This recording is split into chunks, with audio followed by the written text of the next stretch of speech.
Dito isso, abra a sua Bíblia no livro de Apocalipse, capítulo 16. Apocalipse, capítulo 16 é o texto que nós iremos dividir, a porção da Escritura que nós iremos dividir. Nós estamos caminhando para o final desse livro, né? Depois de alguns anos estudando, estamos nos aproximando do final. E eu confesso para os irmãos que se eu pudesse voltar no tempo, eu não sei se eu escolheria ele para pregar.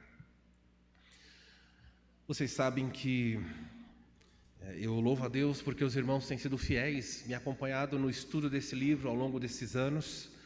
E existem partes da Escritura que são empolgantes, que os pastores gostam de pregar, que são desafiadores, que são textos que mexem, que motivam, que encorajam, textos que falam de amor, de paz e de esperança. Mas há textos da Escritura que nenhum pastor gostaria de pregar, e o texto dessa noite é um deles. Eu jamais gostaria de pregar isso. E talvez alguém possa perguntar: bom, mas pastor, se existem textos assim, então por que você prega? E eu quero deixar claro a razão pela qual eu prego, para que todos possam estar na mesma página comigo. A primeira razão é que a Bíblia ordena que todo o desígnio de Deus tem que ser ensinado, todo. Não sou eu que decido que porção da Escritura eu devo adotar. Quando nós estudamos um livro, a gente começa no versículo 1, capítulo 1, e vai passando por ele. E eventualmente chega em textos que, se nós pregássemos de forma tópica, eu pularia, falar: esse texto aqui eu não vou pregar não, eu vou para outro lugar. Mas eu não posso, porque Deus quer que eu pregue todo o desígnio dele. Segunda razão porque eu prego textos que eu não gosto, e esse daqui claramente é um que eu não gosto, que rasga o coração, que entristece a alma só de ler. Eu prego porque Deus quer, por meio disso, de alguma maneira, despertar os crentes para a urgência da pregação do Evangelho. Sei que há pessoas nos assistindo em casa, sei que há irmãos que estão aqui, que talvez não sejam acompanhados dos seus familiares.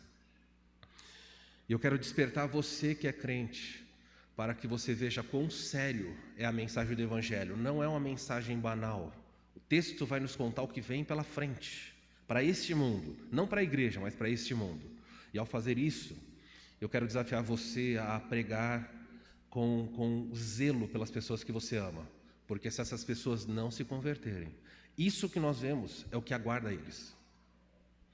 Então é um desafio. Eu prego porque devo pregar tudo o que Deus ensinou. Eu prego para despertar o senso de urgência nos crentes e falar: por favor, pare de brigar por política, pare de correr atrás de tantas coisas e pregue para o seu pai, para a sua mãe, para o seu irmão, para o seu cônjuge, para o seu filho. Pregue, porque o que Deus está falando aqui é muito, mas muito sério. Em terceiro e último lugar, eu prego textos assim, para despertar os incrédulos, para amedrontá-los, para que eles se levantem desse sono que os entorpece e eles saibam que a Bíblia é real. Porque é possível pessoas virem ao culto, sentar no culto aqui e estarem caminhando para esse tipo de situação que nós vamos ver aqui, e estão numa boa. Estão aqui nesse momento, talvez em casa, você que está em casa aí nos assistindo, olhe para a pessoa que está ao seu lado, talvez essa pessoa que está ao seu lado vai passar por isso que nós vamos falar hoje. E pior, talvez você que esteja assistindo vai passar por isso. E eu quero estar inocente do sangue de qualquer pessoa, porque eu estou falando exatamente as coisas que Deus pediu. Eu me lembrei, e última coisa antes de entrar no texto, quando o Senhor diz assim para João, aparece um anjo, e o anjo dá um livro para João comer, e ele diz assim: enquanto eu comia esse livro, ele me era doce ao paladar. Nós vimos isso, eu não lembro qual capítulo de Apocalipse, eu acho que é o 10.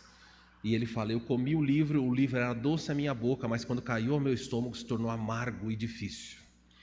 A Bíblia é uma palavra doce, é a palavra do Senhor. Mas existem textos que quando você para refletir e meditar, e eles entram, eles se tornam amargos, você fala: Senhor, tem piedade. Porque isso aqui é sério. E as igrejas não estão pregando. Isso daqui deveria ser anunciado a plenos pulmões.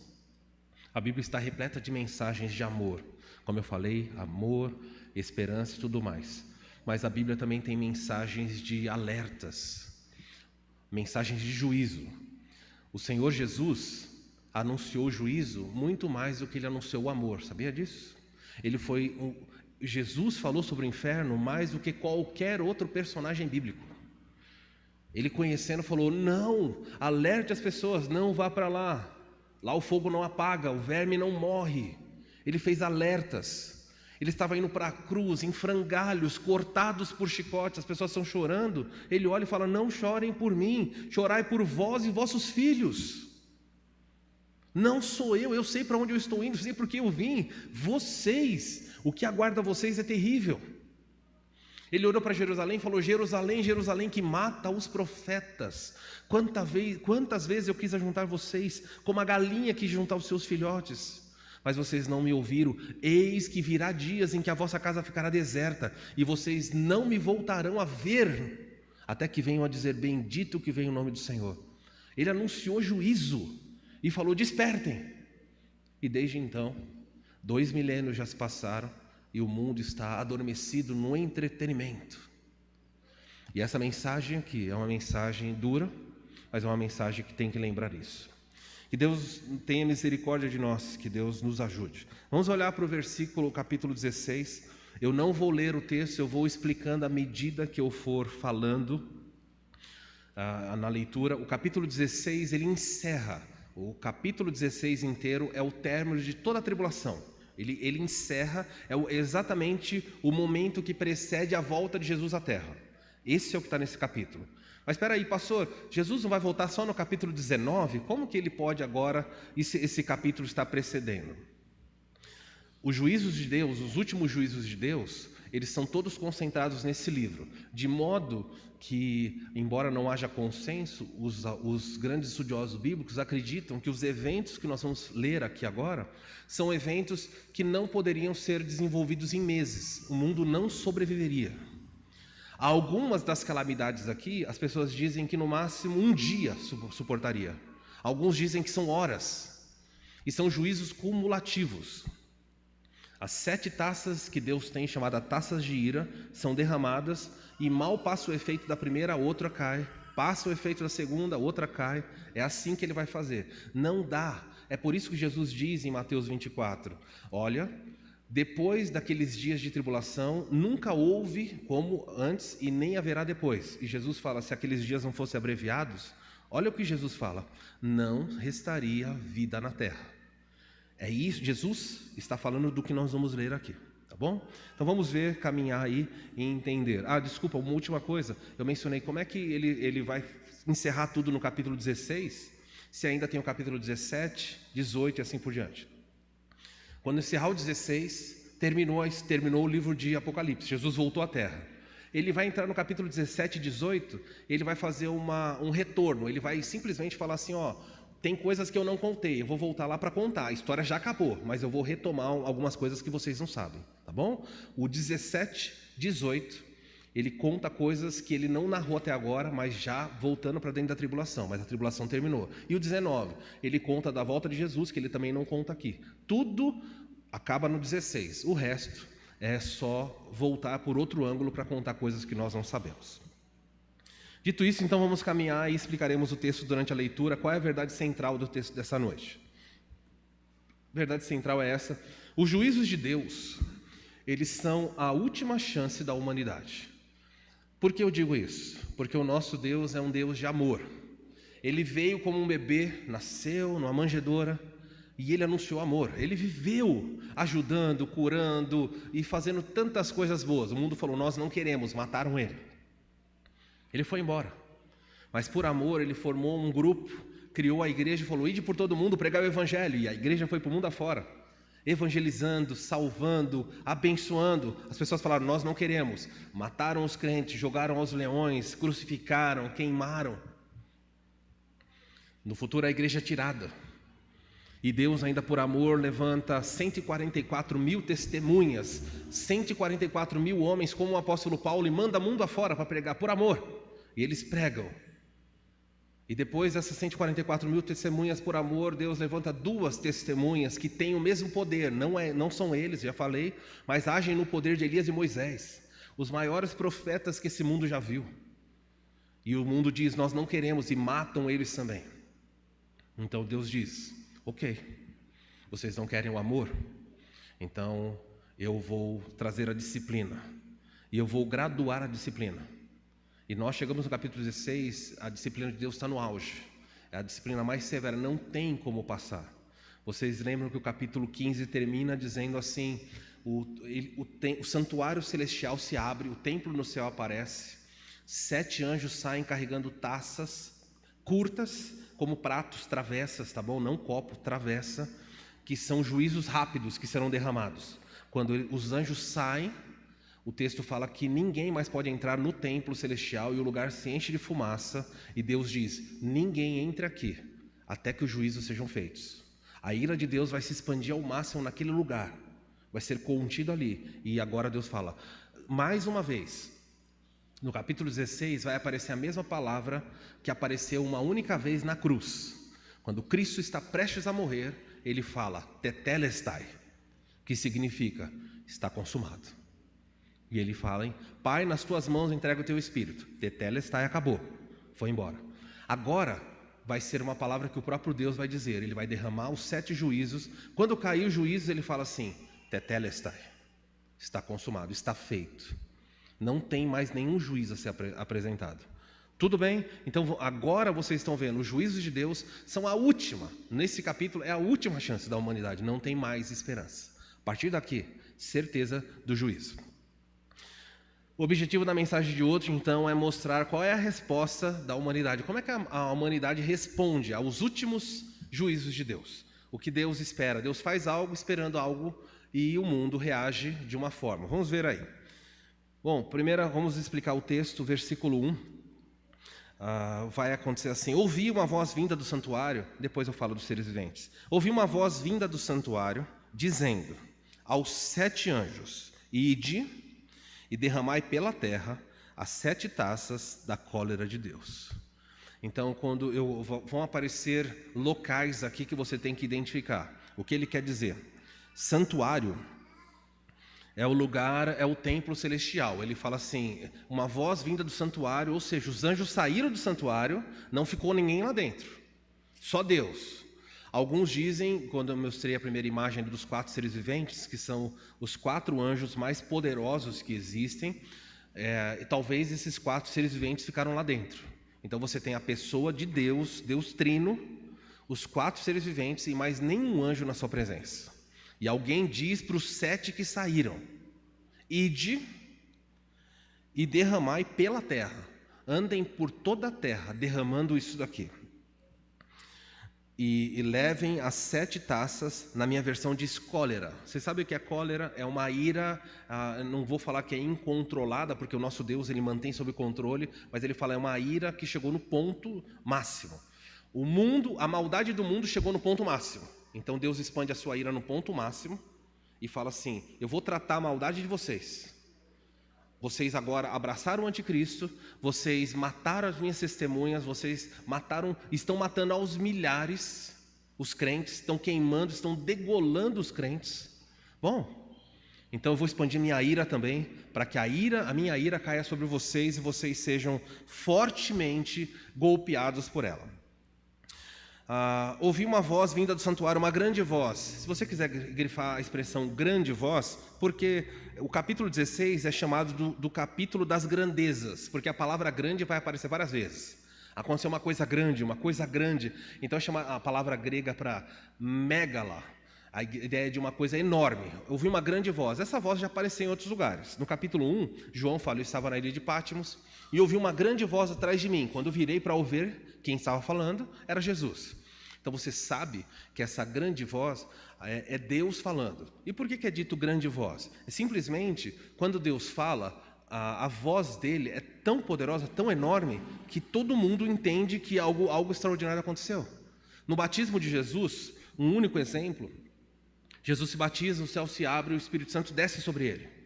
E aí fala assim, então veio uma voz do céu dizendo, esse é o meu filho amado, em quem nele tenho prazer. As pessoas à volta falaram, nossa, foi um trovão. E os irmãos sabem que é o som de trovão. Não é aquele trovão leve. Houve um som muito alto e alguém falou, olharam para o céu e falou, o que é isso? Era Deus falando. Então João fala, eu vi, olhei para o santuário e a voz veio. O santuário, na Bíblia, o templo, sempre foi um lugar de paz, aberto aos povos para ministrar graça. Mas vocês perceberam o que aconteceu com o templo agora? João fala, eu vi o templo aberto, o santuário, os anjos saíram, e depois que eles saíram, o templo se fechou. Sabe o que isso ilustra? O tempo da graça terminou. O juízo vai ser derramado. Conhece um texto da Bíblia que fala, buscai ao Senhor enquanto se pode achar, invocai enquanto Ele está perto? É isso aqui. As portas se fecham e Deus fala assim, não querem graça? Então tem a ira. Isso acontece em muitas casas, não é incomum. Alguns pais não fazem isso com seus filhos. Filho, não faz isso. Olha, é errado o que você está falando. Filho, muda dessa forma. Se o filho não ouvir os apelos de amor, o que os pais fazem? O que os pais bíblicos fazem? Eles, inúmeras vezes, eles apelam. O filho desobedece, então vem a correção, vem o juízo. O juízo é proporcional à rebeldia. Suponha que você corrija o seu filho em alguma medida, com sabedoria, não tem nada de espancamento, com juízo, com equidade, fisicamente. E depois de você efetuar um juízo, seu filho pega um copo e joga na sua cara. O que acontece com o juízo? Ele leva. Porque o juízo é proporcional à rebelião. Agora a rebelião do mundo chegou no ponto máximo. O que Deus faz? Ele traz o juízo no ponto máximo e falou, vamos comparar. Vamos ver se vocês aguentam o que eu tenho. Então é isso aí que você está vendo, do santuário sai uma voz dizendo para que eles derramem as taças. Então vamos falar sobre a primeira taça. Verso 2 diz assim, saiu, pois, o primeiro anjo e derramou a sua taça pela terra. E aos homens portadores da marca da besta e aos adoradores da sua imagem sobrevieram úlceras malignas e perniciosas. Então eu quero chamar sua atenção para isso. O que ele está falando? Um dos anjos derrama a sua taça e essa taça é derramada sobre a terra. Lembra que nesse momento na história da humanidade a igreja cristã está no céu, não está na terra. Quem está na terra? O povo judeu e as nações gentílicas. E Deus está salvando pessoas. Deus está salvando pessoas dentro dos judeus e dentro dos gentios. Então tem pessoas que estão se opondo ao anticristo, dizendo, não, nem que eu tenha que morrer, estão fugindo, se escondendo. Mas quem recebeu a marca da besta, quando essa taça é derramada, surge sobre o corpo delas úlceras. A palavra usada para úlceras é uma palavra interessante. Eu até anotei aqui porque é uma palavra chamada elkos. A palavra elkos significa úlceras. O que é uma úlcera? Úlcera é uma ferida purulenta que se abre, um grande furúnculo que se abre e ele explode. A úlcera é a mesma palavra usada, a palavra elkos, é a palavra usada para as feridas que tinham sobre o mendigo chamado Lázaro.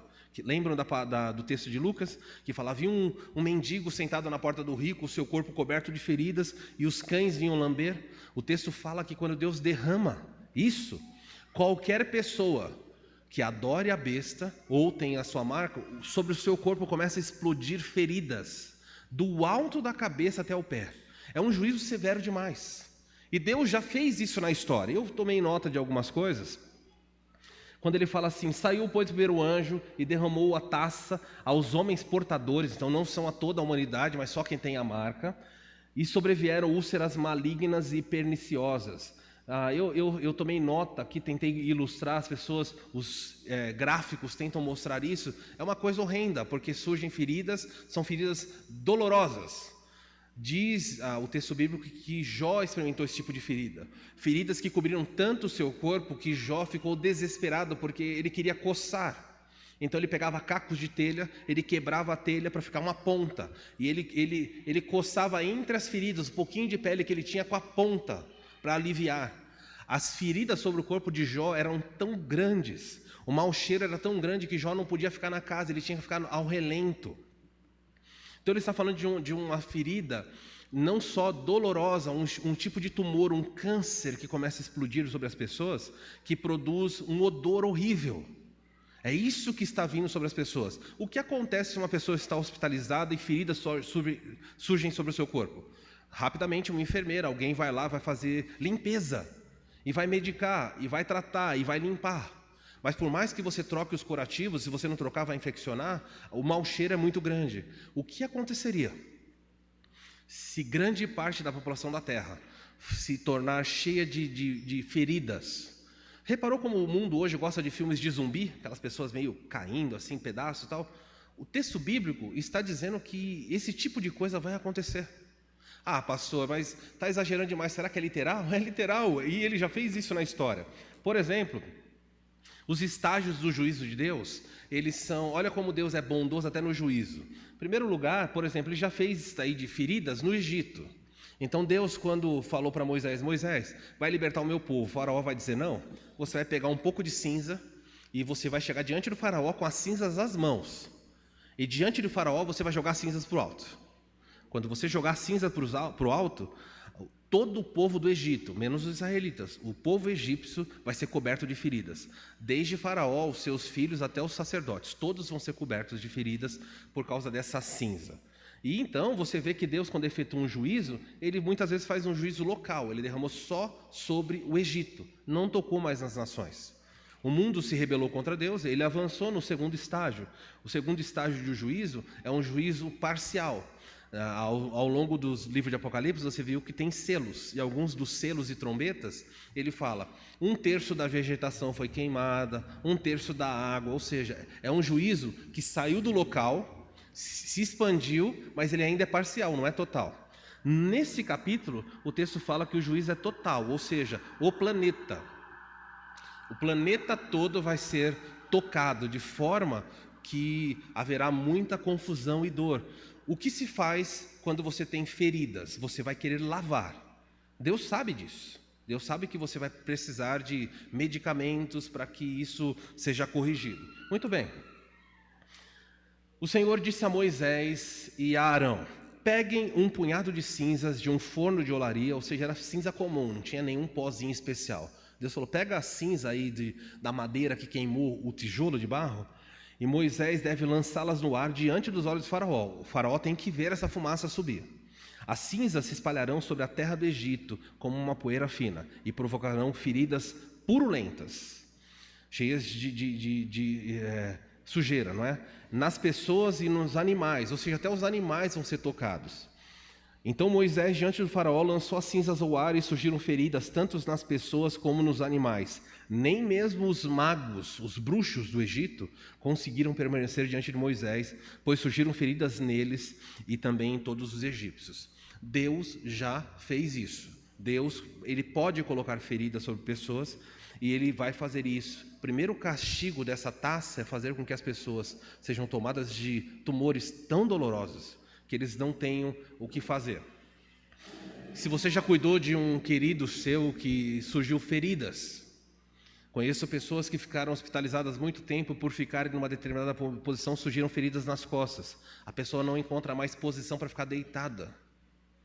Isso daqui é muito pior, porque o texto fala que do alto da cabeça até o pé surgem feridas. Você não pode ficar em pé, você não pode ficar deitado. Você não tem, o seu corpo clama por alívio, mas nada pode ser feito por você, porque Deus está efetuando um juízo do qual o mundo não pode escapar. Olha outro texto. Deus agora falando para a nação de Israel, Deuteronômio 28, Deus diz, mas se vocês, nação de Israel, se recusarem a dar ouvidos ao Senhor, o seu Deus, e se vocês não cumprirem todos os mandamentos e decretos que eu lhes dou hoje, as seguintes maldições cairão sobre vocês e os atingirão.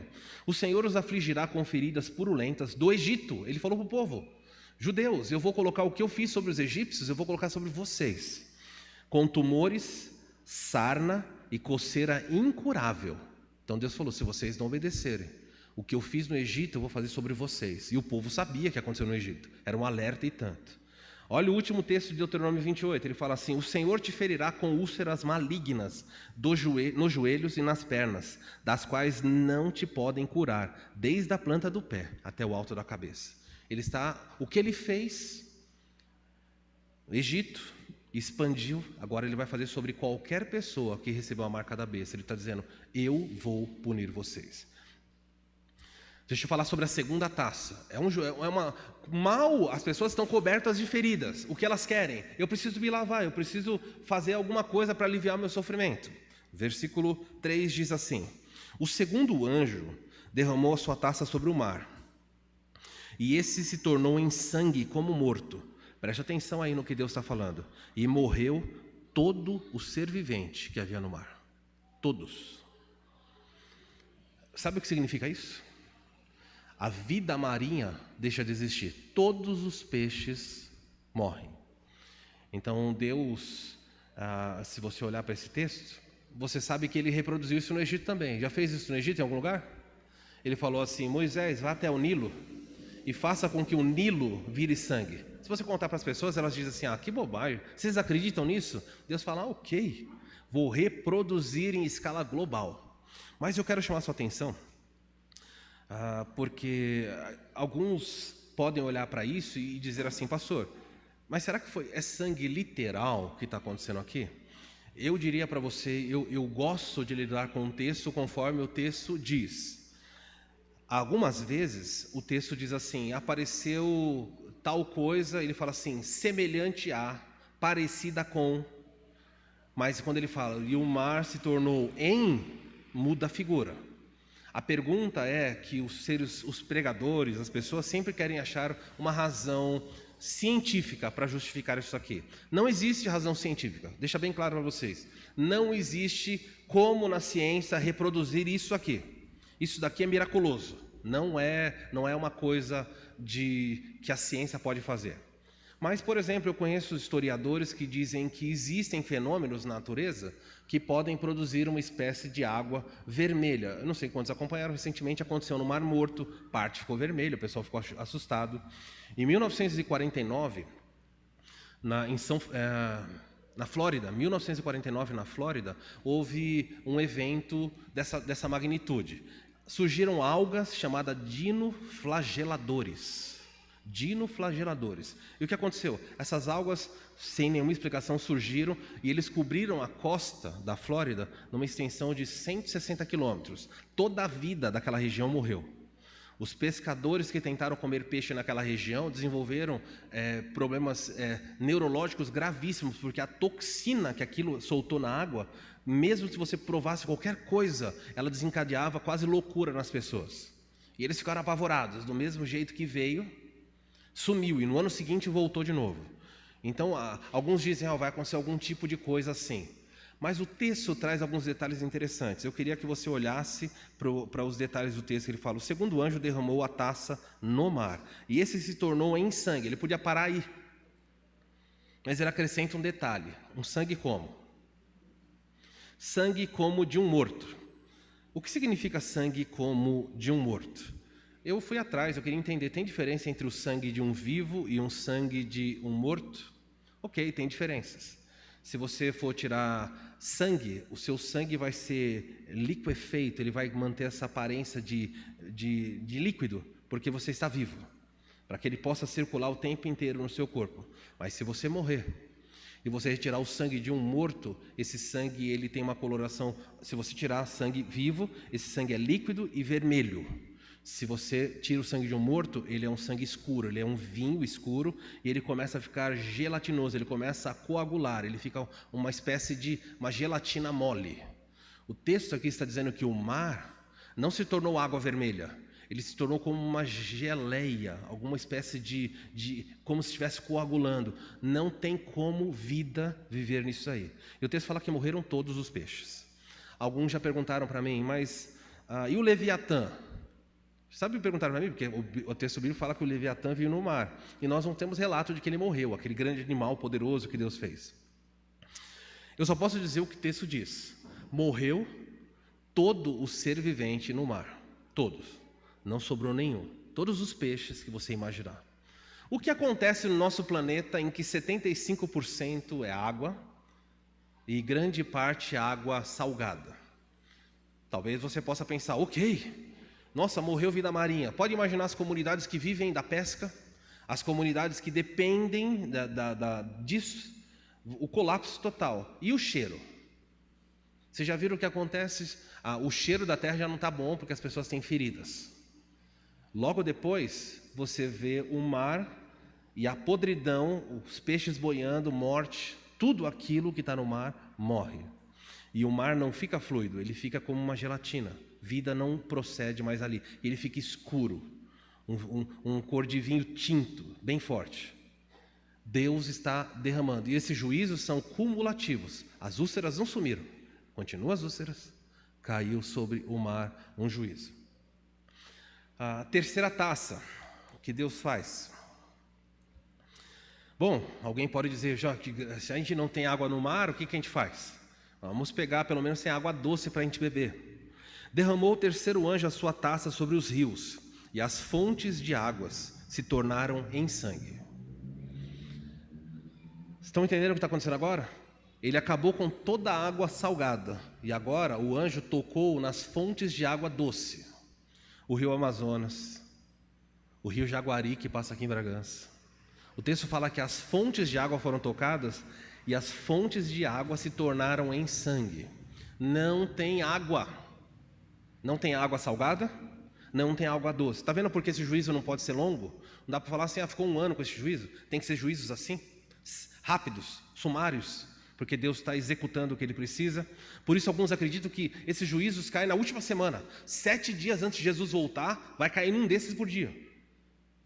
E se for assim, ainda menos mal, porque sobreviver a isso aqui é muito difícil. Só existe possibilidade de beber água de duas formas. O que não foi tocado? Não foram tocados as fontes, as nascentes de água se contaminam. Não foram tocados, por exemplo, as águas que estão nas caixas de água, ela está lá, não vai ser tocada. Água que estiver no mercado, garrafa, ou talvez algum reservatório, mas as nascentes, as águas in natura, todas se contaminam, e os seres humanos se desesperam. As pessoas vão matar por água. Vocês sabem que em alguns lugares isso já acontece no mundo. Matar por causa de água. Não há o que fazer. Então, só essas fontes de água. A segunda esperança é chuva. Chover. Você pode tentar coletar água do céu, mas vocês já viram nos capítulos anteriores, por exemplo, no capítulo 7, volta aí nas páginas no capítulo 7 de Apocalipse e aparece a seguinte expressão.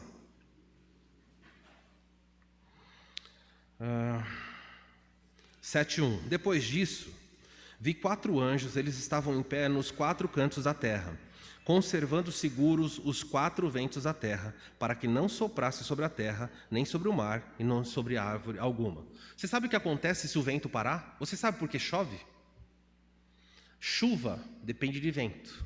O vento ele desloca as massas. Quem já viu o Jornal Nacional ou outro jornal, sempre eu vejo a moça do tempo falar assim: vai ter instabilidade, vai esfriar porque está se formando no sul um cavado. Eu falei, cavado? É uma forte, baixa pressão, alta pressão. Sabe o que ela está explicando para você? A grosso modo, vai esfriar, ou vai esquentar, ou a maré vai subir, ou os ventos vai acontecer tal coisa, porque baixa e alta pressão é o vento. O vento vai se deslocar embaixo ou em cima. A forma como o vento faz, ele altera. Se esfria, se esquenta ou se chove.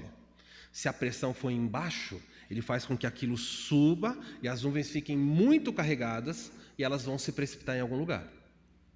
O que aconteceria na Terra se os ventos parassem? Significa que não há chuva. A chuva para. Se os ventos não fizeram isso, vocês sabem, isso é o capítulo 7. No capítulo 11 ele fala que levanta 2 testemunhas. Uma delas tem o poder de Elias, que pode fechar o céu para que não chova.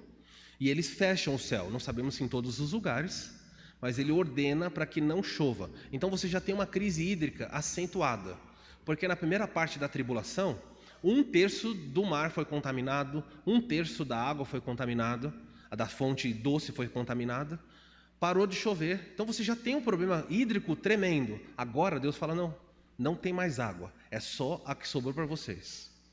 E por que Deus está agindo de maneira tão rigorosa assim? Talvez você possa pensar e falar, meu Deus, está aí, derramou o terceiro anjo e as fontes de água se tornaram em sangue, não como sangue, mas em sangue. Eu e você não precisamos achar explicações científicas, é só fé. Vocês sabem o que é isso? A Bíblia conta muitas coisas que nós só podemos crer pela fé. Você sabe que quando ele conta a história de Jonas, o mundo questiona a história de Jonas e fala, Jonas, que absurdo, impossível ter acontecido isso. Irmãos, eu não ligo para o que o mundo pensa, eu ligo para a Escritura. Se a Escritura contasse que o milagre fosse ao contrário, eu acreditaria. Sabe o que seria um milagre ao contrário? Se a história contasse assim, que Jonas engoliu o grande peixe, numa boa. Não, eu acreditaria, porque para Deus não tem o quê? Impossíveis.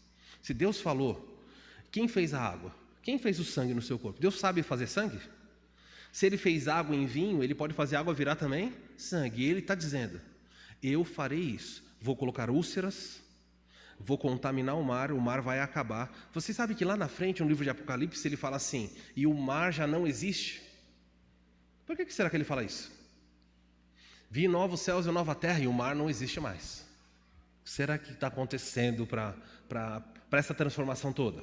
Simplesmente, Deus vem punindo tudo isso. Talvez alguém possa dizer assim, mas que absurdo, um Deus de amor não pode fazer algo assim, não é? Não seria errado Deus ser tão duro com a humanidade? E se o seu coração começa a olhar para isso e falar assim, mas Deus é muito severo, Ele não pode fazer dessa maneira, imediatamente, sabendo disso, surge um anjo para defender Deus. E olha o que o anjo diz no versículo 5, então ouvi o anjo das águas, o anjo que feriu as águas, o anjo dizendo, tu és justo. Está vendo o que o anjo está fazendo? Deus colocou úlcera, contaminou o mar, contaminou as fontes. Mas que injustiça! Um anjo aparece e fala, tu és justo. Tu que eras o santo. O Senhor é santo, porque julgaste essas coisas. O Senhor é santo. O mundo pode olhar para isso e falar que aberração. O Senhor é um Deus santo. O Senhor está fazendo isso com justiça. E por que Deus está agindo? Ele continua, versículo 6. Por que Deus está lidando com o sangue especificamente? Porquanto, olha o que o anjo fala, porquanto derramaram o sangue dos santos e dos profetas, também sangue lhes tem dado a beber, são dignos disso. Está vendo o que Deus está falando? O mundo, nós temos visto aqui domingo após domingo nos cultos missionários. Nessa noite, exatamente nesse dia 7 de setembro, mundo afora, há crentes que foram mortos, sangue foi derramado. Há crianças sendo molestadas, violentadas, há crentes ao redor do mundo sendo torturados. Eles estão, ou seja, o mundo tem uma sede de matar crentes. E ao longo desses 2000 anos, os crentes foram jogados por leões, os crentes foram jogados no fogo, os crentes foram pendurados em gaiolas e queimados pelo Estado Islâmico. Deus olhou e falou assim, vocês gostam de sangue, né? Então darei a vocês sangue para beber. Já que vocês têm tanta sede de sangue, bebam o sangue que vocês tanto querem. Está vendo o que o anjo está falando? O Senhor é justo, eles mataram aos milhares, são dignos de receber sangue. Tudo bem, então não precisa ficar assustado, porque Deus está falando, eu vou fazer isso. Ouvi também do altar. Então guarda aí, lembra que eu falei que tinha um santuário? Uma voz vem do santuário, uma voz vem do anjo, agora vem uma outra voz que vem do altar.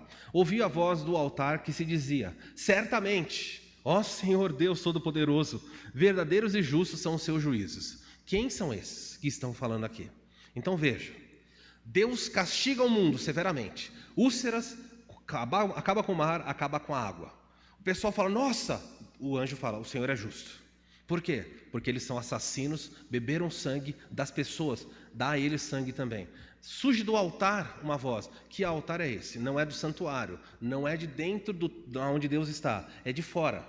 Onde é o santuário? Se você voltar a página da Bíblia para o capítulo 6, você vai descobrir um pouquinho, desculpa ali do santuário não, agora é falar do altar, né? Que altar é esse? Ele já apareceu. Versículo 9, 6, 9. Quando Jesus abriu o 5º selo, eu vi debaixo do altar, João fala, as almas daqueles que haviam sido mortos por causa da palavra de Deus e por causa do testemunho que sustentavam. Então, debaixo do altar de Deus estão as almas dos que foram mortos, que foram martirizados. E são milhares de pessoas cujo sangue foi derramado de maneira cruel. E eles clamavam em grande voz, dizendo, até quando, ó Senhor soberano, santo e verdadeiro, o Senhor não vingas o nosso o quê? Sangue dos que habitam a terra. Senhor, eles derramaram o nosso sangue. Não, o Senhor não se importa com o que eles fizeram? Deus se importa quando alguém derrama sangue inocente, sabia? Desde o começo foi assim. Ele falou, Caim, cadê o seu irmão Abel? Acaso sou eu, o guarda do meu irmão? E Deus falou, olha, a terra que bebeu o sangue do seu irmão está clamando por ele. Deus sabe do sangue derramado. E essas almas estão falando, Senhor, o Senhor não vai se vingar? Eles derramaram o nosso sangue. Essas pessoas que estão debaixo do altar recebem uma resposta. Então a cada um deles foi dada uma vestidura branca, e foi dito a eles que repousassem por pouco tempo, até que se completasse o número dos seus conservos e os seus irmãos que iam ser mortos igualmente como eles. Deus falou: eu não vou vingar vocês, porque tem outros mártires que vão chegar. O mundo vai matar muita gente. Deixa eles matarem. Depois que eles matarem a quantidade que eu estabeleci, eu vou me vingar. E agora Deus vingou. Deus puniu com úlceras, acabou com o mar, acabou com a água. O anjo disse: o Senhor é justo pelo que o Senhor está fazendo. Eles mataram pessoas. Aí de repente vem uma voz do altar. Adivinha quem são? A alma dos que foram mortos. Eles dizem: é verdade. Deus, certamente o Senhor é verdadeiro e justo em todos os teus juízos. Eles simplesmente agora foram confortados. Deus falou: eu estou vingando vocês. Vocês não queriam vingança no capítulo 6? Eu estou retribuindo ao mundo o mal que fizeram com vocês. Deixa eu fazer uma notinha, uma pequena digressão aqui.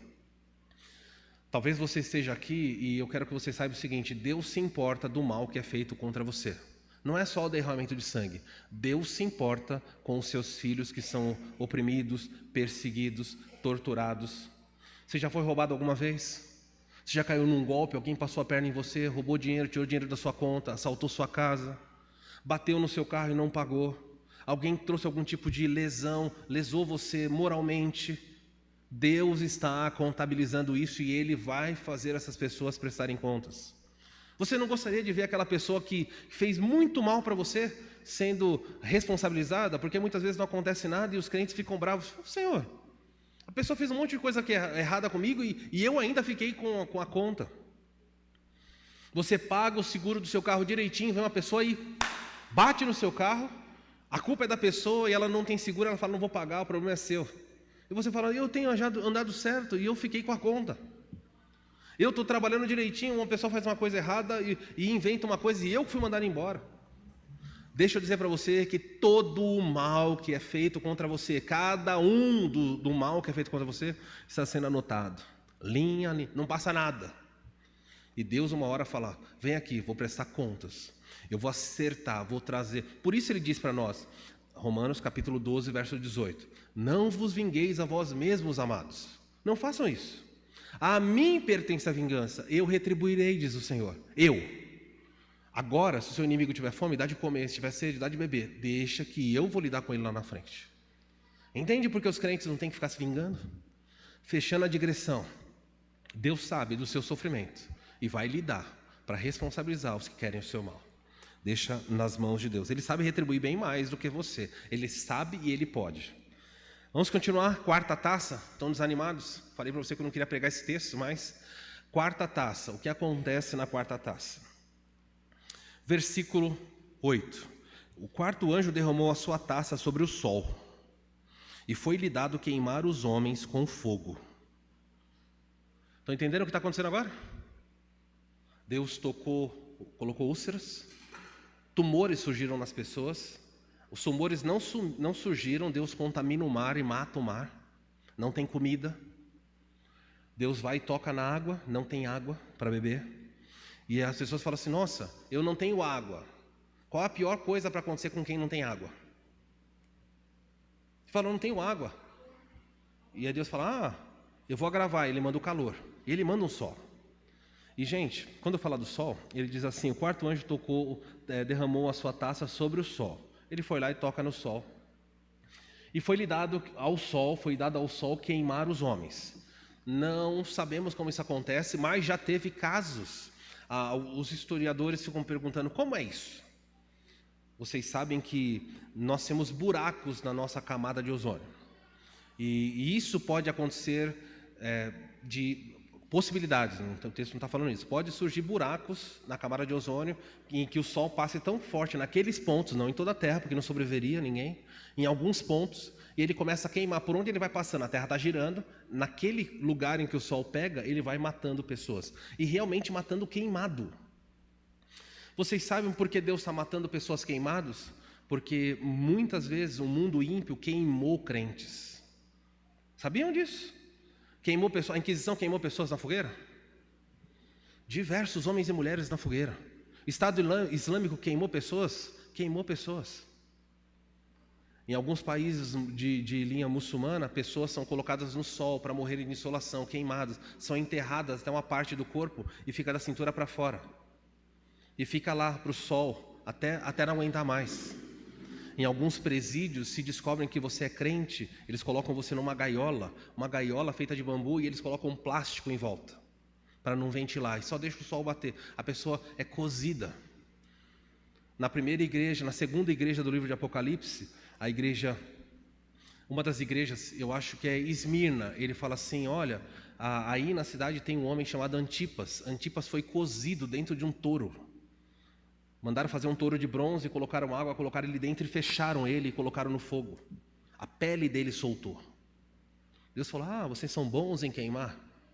Ok, eu vou lidar com vocês. E é por isso que em vários lugares você vê Deus falando para essas pessoas, olha, o fogo não cairá mais sobre vocês. Olha o que diz no capítulo 7. Pessoas que morreram queimadas, pessoas que morreram degoladas, sofrimento. Ele diz assim, agora... Verso 15, 7,15. A razão porque se acham diante do trono, servem a Deus de dia e de noite no santuário. Aquele que se acha no trono estenderá sobre eles o seu tabernáculo. Preste atenção, verso 16. Jamais voltarão a ter fome, porque morreram de fome.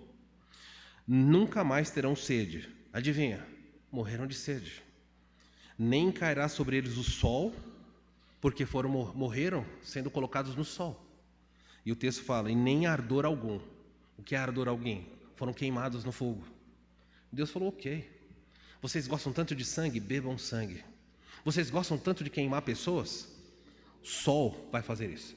Dizem, uma pesquisa recente mostrou que o centro do sol, o sol é muito grande, muito poderoso. No centro dele existe uma concentração de hélio, de gás hélio.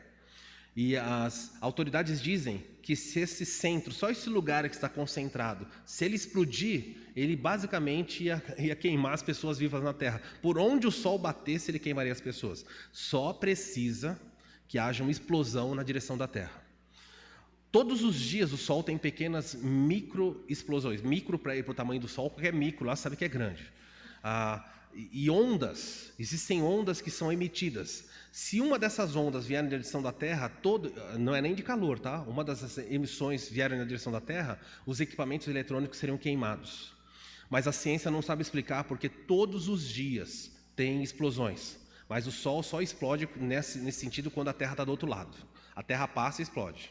A Terra passa e explode. Nunca acerta a Terra. E nós estamos aí, há 10 mil anos girando, e o Sol é ruim para burro, hein? E não acerta uma. A Terra está fazendo falar, uma hora eu te pego. Agora, o texto fala, foi dado ao sol queimar os homens. Ele vai ter o poder de fazer isso. Deixa eu mostrar alguns textos interessantes. Se Deus queimasse pessoas e ferisse com úlceras, o que você espera que as pessoas façam? Porque a mensagem central dizia, qual é a reação das pessoas aos juízos de Deus? Com efeito, os homens se queimaram com intenso calor. As pessoas começaram a olhar e falaram, nossa, e morreram, vários morreram. Não tem água? Estão morrendo, queimados. Olha o que Isaías, capítulo 30 diz, como a Bíblia fala bastante sobre o sol. No dia em que os seus inimigos forem massacrados e as torres caírem, olha o que Deus fala, a lua será tão brilhante quanto o sol, e o sol será 7 vezes mais claro. Sabe do que ele está falando aqui? Há um momento na história, e deve ser muito curto, em que o sol vai aquecer 7 vezes. Vocês têm ideia do que é isso? O sol será como a luz de 7 dias, em um dia só. Assim será quando o Senhor sarar e curar as feridas que causou. Uma temperatura, vamos pegar uma temperatura aí, 40 graus, tá bom para vocês? É muito, né? Vamos pegar para não se judiar muito, 25, tá bom? Tá um bom sol, 25, o pessoal, tá meio frio, pastor. 30, para a gente não brigar. 30 graus. Se aquecer 7 vezes mais, vai para quanto? O que é 210 graus de uma chapuletada do sol numa região? Para onde você vai se o sol caísse em Bragança, numa região a 210 graus? Você vai para onde? Eu conversando com a Isa, ele falou, não, só escapa ficando dentro de casa. Eu falei, casa?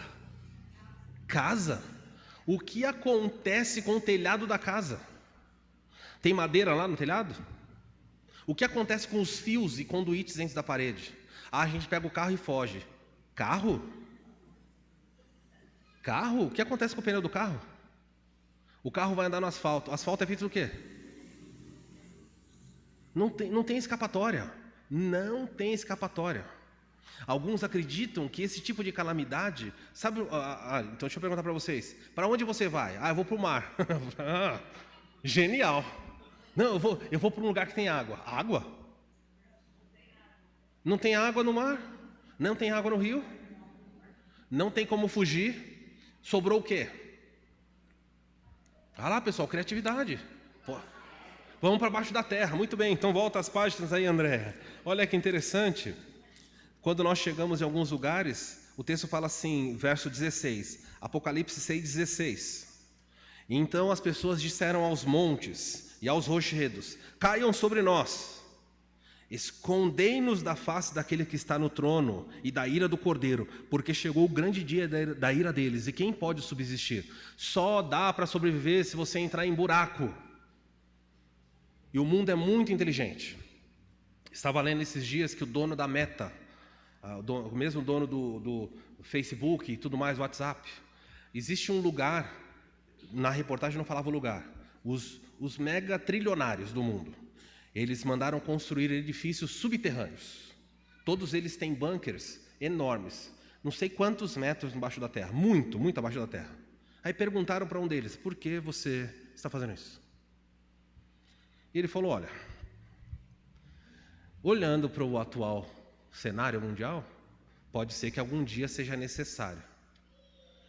Então você tem Bill Gates fez um, Mark Zuckerberg fez outro, dono da Apple fez outro. Você tem o seu? Pega uma pá na sua casa e começa lá a dar um jeito.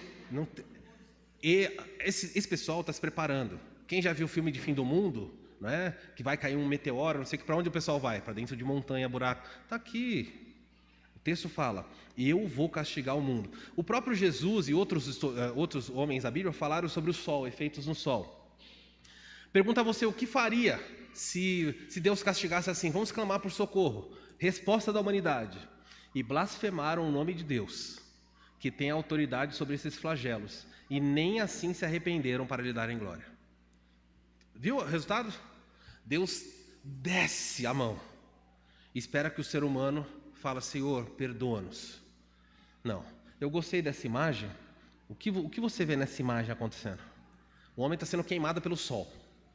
Ele está queimando pelo sol, mas ele está assim, ó, de punho em riste para o céu. Você pode me queimar, mas eu vou te amaldiçoar. E o texto fala que eles blasfemaram. Blasfemar, a palavra blasfemar é falar contra o sagrado. Eles atacam Deus, eles amaldiçoam Deus de muitas formas. Você pode imaginar qual é a sensação de um pai, por exemplo, pensando aqui só por analogia, tá bom? Um pai que está muito triste com o comportamento de um filho e decide corrigir esse filho. E enquanto ele corrige o filho o amaldiçoa. E o filho começa a falar coisas terríveis: eu te odeio, você não presta. Pode imaginar, o pai diminui a mão e fala: nossa, coitado do meu filho. Quanto mais rebeldia, mais ele pesa a mão. Então Deus, ele pesou a mão e falou: agora aplica a prova lá, vê se eles se arrependem. E eles não se arrependem. Eles amaldiçoam, eles xingam, eles blasfemam. Por isso os anjos falam: eles são dignos, Senhor. Eu fico imaginando nesse dia os anjos caindo o juízo, e eles olham para os homens para ver a reação, e os homens começam a maldizer. Os anjos falam: esse pessoal é louco. É completamente louco. Eles estão brigando contra uma briga que é impossível vencer, o Deus dos céus. Aí eu coloquei algumas ilustrações aqui sobre o tamanho do sol e a terra, como isso feriria a terra. Deixa eu tentar explicar alguns textos para você que não está aí, tá bom? Em Joel, eu não vou ler agora, Mateus 24, o texto fala assim: antes do terrível dia do Senhor, Mateus 24, ele fala assim: o sol se tornará negro como crina. Ele fala dos elementos do céu serem tocados. Até agora, das 4 taças que foram derramadas, Deus tocou a natureza. Tudo bem? Ele tocou os seres humanos lá com as úlceras. Depois ele tocou o mar, a água doce e tocou o sol. E os homens, qual é o resultado? O que vocês vão fazer? Eles amaldiçoaram Deus. Então Deus fala: vamos dar sequência aí. A quinta taça está no versículo 10. A quinta taça diz assim: derramou o 5º anjo a sua taça sobre o trono da besta, cujo reino se tornou em trevas. E os homens, claro que os homens que serviam à besta, remordiam as suas línguas por causa da dor que sentiam. Deixa eu explicar para você o que acontece. Um dos anjos agora vai tocar o trono. O que é o trono da besta? O anticristo está governando esse mundo. Não se sabe se o trono dele está falando de um trono físico, local, só nele, mas nós sabemos pelo texto que não é só nele. Alguns dizem que o anticristo vai reconstruir a cidade proibida de Babilônia.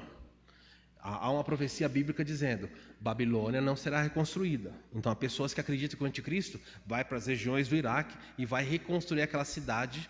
Babilônia é a representação máxima no mundo da inimizade com Deus. Babel falou: vamos construir uma torre e vamos chegar até o céu. Deus falou: se espalhem, não vamos não. E se Deus quiser mandar um dilúvio, a gente sobe na torre e não vai acontecer nada. Então Deus falou: ok.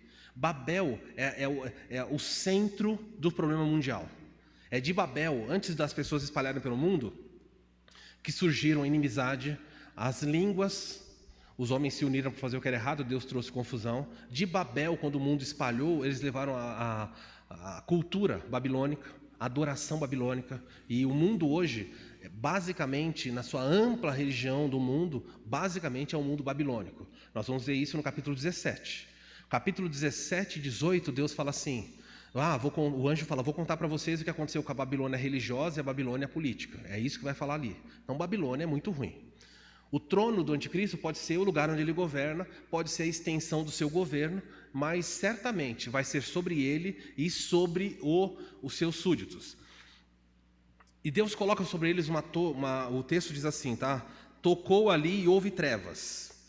Ninguém sabe dizer o que é trevas aqui, mas pela coerência lógica, se Deus vem reproduzindo os prodígios do Egito, eu vou olhar no Egito lá e ver se teve um dia que teve trevas. Teve?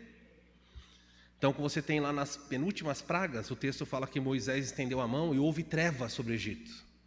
E o texto fala uma coisa interessante, falam que as trevas eram tão densas que podiam ser tocadas. Ninguém sabe explicar o que é isso.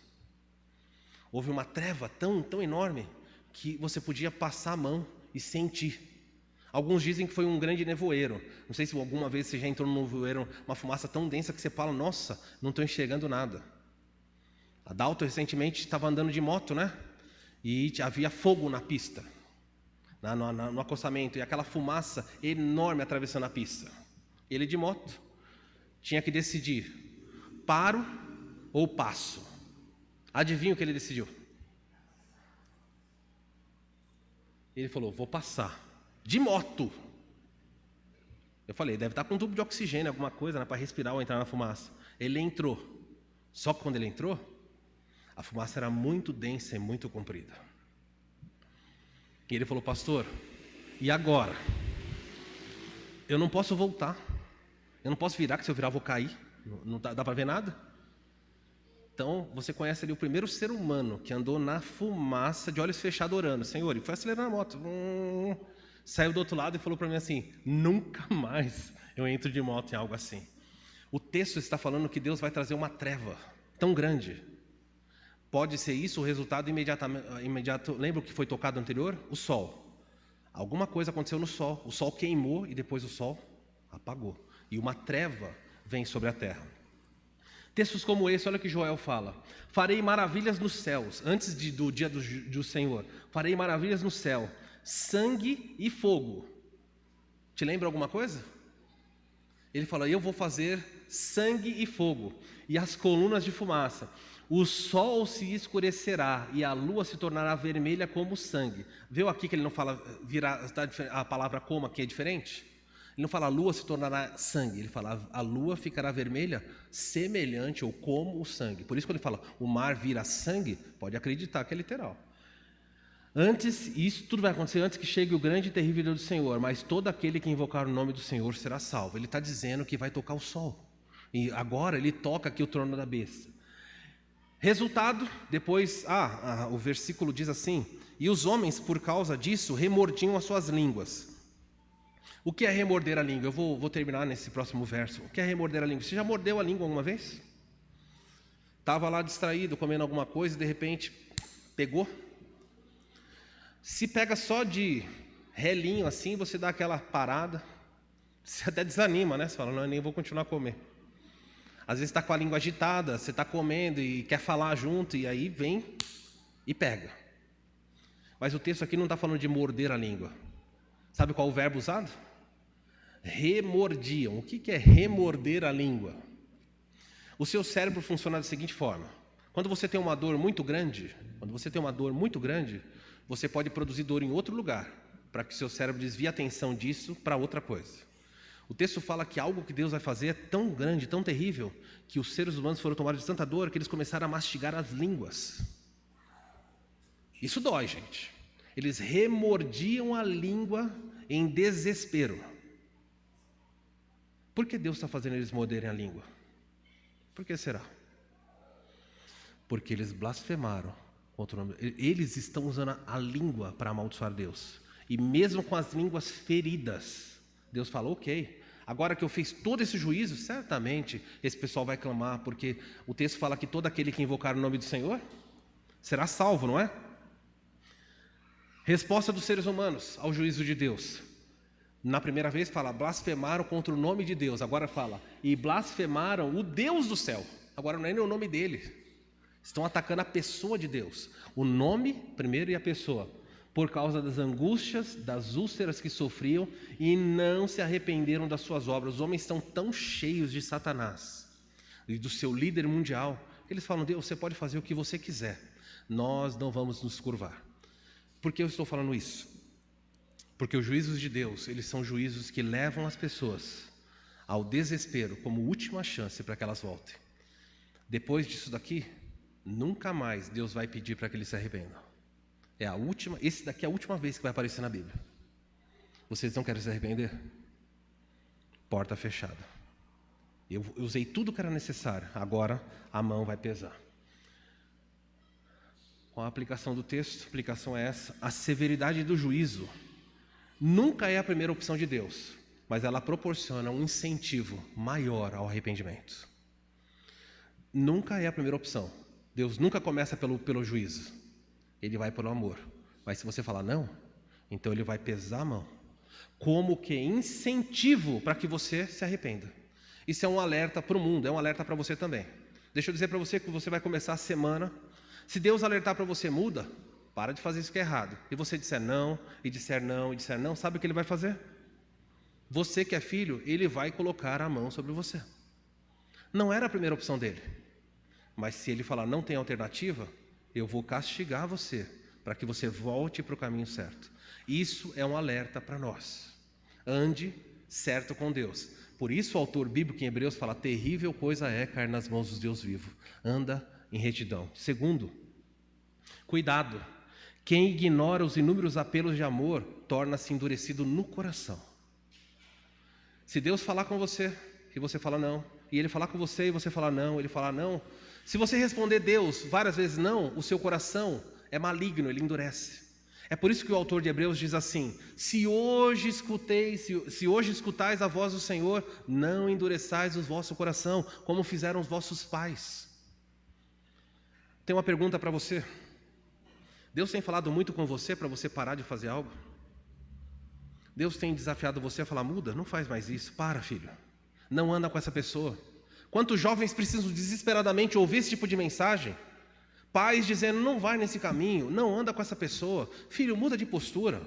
Filho, olha, muda o coração. Filho, não responde assim para a gente. Filho, vai à igreja. E o amor, e o coração vai endurecendo, e Deus fala, ok, então agora é comigo. Eu vou lidar. Quem rebate o amor, cuidado, o coração não fica parado, ele endurece. E quando ele endurece, ele precisa de um severo castigo para mudar. Terceiro e último, eu acho, saiba que quem tem um coração endurecido será alvo de um maior juízo da parte de Deus. Deus, ele limita a sua mão, mas quem tem o coração endurecido, ele pesa mais a mão. É simples. Quanto mais dura for a sujeira, mais força tem que ser empregada para ser tirada. Faz sentido isso para vocês? Quem tem que limpar uma casa, fala, nossa, a sujeira aqui é tão dura. Você vai usar. Os que trabalham aqui em obra e tudo mais, se a sujeira for muito grande, e você fala, na mão não saiu, você pega uma esmerilhadeira, uma lixadeira, e você coloca ali. E quando você coloca, sai faísca para tudo que é lado. Deus sabe tirar. o que precisa. Não endureça o seu coração. Semana que vem nós continuamos, ainda faltam 2 taças. Desculpa os textos pesados. O objetivo aqui não é pesar a vida de vocês, mas é alertar. Pregue para que as pessoas sejam salvas. E se você não é salvo, desperte, porque o que vem pela frente não é historinha, é real. Vamos orar. Pai, nós queremos terminar o nosso culto nessa noite. Vamos nos aproximar da sua mesa. Não podemos fazer isso de forma leviana. Olha os nossos corações, nós somos imperfeitos, somos pecadores. O Senhor é o nosso Deus, o Senhor está no trono a reinar e o convite é: venham, adorem. Se há alguém aqui nessa noite que não te conhece, se há alguém nos assistindo nessa noite e não é salvo, Senhor, chacoalha essa vida. Como é possível ouvir isso e não temer?